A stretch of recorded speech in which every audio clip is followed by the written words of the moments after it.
अथर्ववेद हा रसायन, भौतिक, खगोलशास्त्रविषयक ग्रंथ आहे. या वेदामध्ये हायड्रोजन, कार्बन, गुरुत्वाकर्षण, चुंबक शक्ती, विश्वरचना व निर्मिती अशा अनेक विषयांवर विविध मते मांडण्यात आली आहेत. स्कंभ, विराज, भ्रात्य यासारख्या संकल्पना अन्य वेदात वापरण्यात आलेल्या नाहीत. हा वेद मागाहून निर्माण झालेला आहे. कदाचित त्यामुळे काळाच्या ओघात त्यावेळी या संकल्पना नव्याने शोधल्या गेल्या असतील.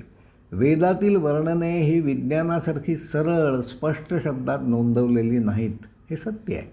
पण त्यासाठी वैदिक भाषेचा गूढार्थ समजून घ्यावा लागतो. त्या काळात जे जग, परिस्थिती अस्तित्वात होती ती लक्षात घ्यायला हवी. वैदिक भाषेत सुचवण्यात आलेल्या संकेतातून त्याचा योग्य अर्थ शोधावा लागतो. उदाहरणार्थ, पांढरा फॉस्फरस हा लोण्यासारखा मऊ असतो. त्यासाठी धृत हे विशेषण वापरण्यात आले आहे. फॉस्फरसला लसणासारखा वास असतो. त्यासाठी पुष्कर गंध हा शब्द वापरण्यात आला आहे. अथर्ववेदात ब्रह्मोदन, ओदन व उच्छिष्ट ब्रह्मोदन असे जे शब्द वापरण्यात आले आहेत त्यासाठी आजच्या काळात फॉस्फरस असा शब्द वापरला जातो. ओदन शिजविण्यासाठी पंचमुखी भांडे वापरावे लागते. आजच्या प्रगत विज्ञानातही तसेच भांडे वापरले जाते. पिरियॉडिक टेबलमध्ये फॉस्फरस या मूलद्रव्याचा क्रमांक 15 आहे. वेदामध्ये ओदनालाही 15वा क्रमांक देण्यात आले आहे. शरीराच्या वाढीसाठी, निरोगीपणासाठी फॉस्फरस हा एक आवश्यक घटक आहे. ब्रह्मोदना, यजमानाला निरोगी बनव अशा आशयाची प्रार्थना अथर्ववेदातील 11व्या कांडातील 25व्या सूक्तात पाहायला मिळते. या वेदात 11व्या कांडातील 1ल्या, 3ऱ्या व 7व्या कांडातील 120 ऋचा या संदर्भात आहेत. वेदकर्त्यांना हे सारे कसे कळले असेल याचे समाधानकारक स्पष्टीकरण आज तरी आपल्याकडे नाही.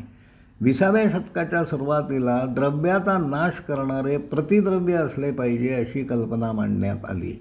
वास्तवात हे दोन्ही प्रकार एकाच वेळी निर्माण झाले असले पाहिजेत, पण एकमेकापासून भिन्न असणारी ती द्रव्ये एकत्र नांदू शकत नाहीत. एकत्र येण्याने ती नाश पावतील असा दावा विज्ञान करते. राक्षस, असुर म्हणून कल्पना वेदात वाचायला मिळते. असुर म्हणून जी कल्पना मांडण्यात आली आहे ते अँटीमॅटर असले पाहिजे.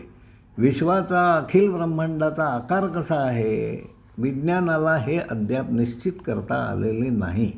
अथर्ववेदातील 10व्या मंडलात विश्वरचनेसंदर्भात अनेक सूक्ते आहेत. ही भूमी कोणी स्थिरावली, द्युलोक स्वर्ग कोणी निर्मिला, तिरके अंतरिक्ष आणि अन्य पसारा कोणी निर्माण केला असे प्रश्न त्या सूक्तात विचारण्यात आले आहेत. वेदामध्ये अवकाश वक्र आहे असे सुचवण्यात आले आहे. विश्वाचा आकार तिरके मुख असलेल्या चमसाप्रमाणे, म्हणजे पेला उलटा धरला की त्याचा तळ वरती आणि तिरके असणारे तोंड खाली असा होईल. चमसपात्र हे तिरक्या अंतरिक्षाचा आकार वर्णन करण्यासाठी वापरण्यात आलेली कल्पना आहे. माहिती तंत्रज्ञानाच्या आजच्या प्रगत युगात विश्वासंबंधी विविध मते सतत मांडली जात असतात. पण दुर्दैवाने बहुसंख्य माणसांना हे सारे समजून घ्यावे असे कधीच वाटत नाही. हजारो वर्षांपूर्वी जेव्हा कधी वेद, षडदर्शने, उपनिषदे निर्माण झाली त्याच्या निर्मात्यांना हे असले प्रश्न पडत होते. त्यांची उत्तरे शोधण्याचा प्रयत्न त्यांच्याकडून केला जात होता. त्यांची उत्तरे बरोबर असतील किंवा चुकीचीही असतील, पण विश्वाचे गूढ जाणून घेण्याचे कुतूहल वेदरचयित्यांना निश्चितपणे वाटत होते. याबद्दल त्यांचे कौतुकच करायला हवे. आपल्यालाही हे पटत असेल असे मानतो. धन्यवाद.